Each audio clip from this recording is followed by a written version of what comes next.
Yo, what's going on, guys? This is Houston Sports Talk back into the video today. And today we're talking about the Houston Rockets potentially signing Kevin Durant to an extension. Today was reported by The Athletic that the Rockets are eyeing a Kevin Durant extension, although I think this is something that was all that everyone kind of thought would happen when the Rockets traded Jalen Green, Dylan Brooks, two big players to the Rockets last year, two guys who started every game they played last year for the Rockets.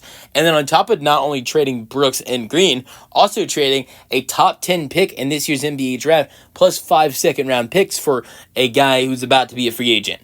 That doesn't sound like something you're going to trade away for a one-year rental. So I think the Rockets, one of their next moves, their next move is probably going to be making the Fred VanVleet team option decision. I think that is coming next now that the NBA offseason is officially starting with the NBA Finals ending tonight as the Thunder are NBA champions.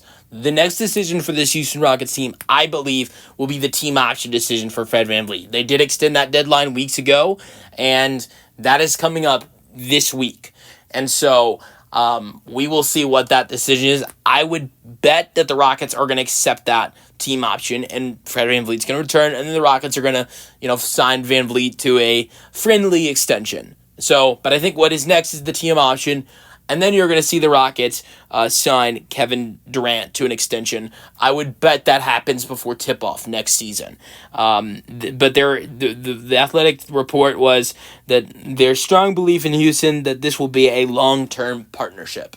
So I'm really excited for this addition for the Rockets. I hate that it's the cost of Dylan Brooks, who's such a big piece of this defense for the Rockets. The positive thing is the Rockets, after a VanVleet extension and bringing in Durant, still can use their full MLE, which they can afford to bring in a shooting guard like Ty Jerome, Malik Beasley, or Nickeil Alexander-Walker, or many other shooting guards if the Rockets do want to bring in a shooting guard.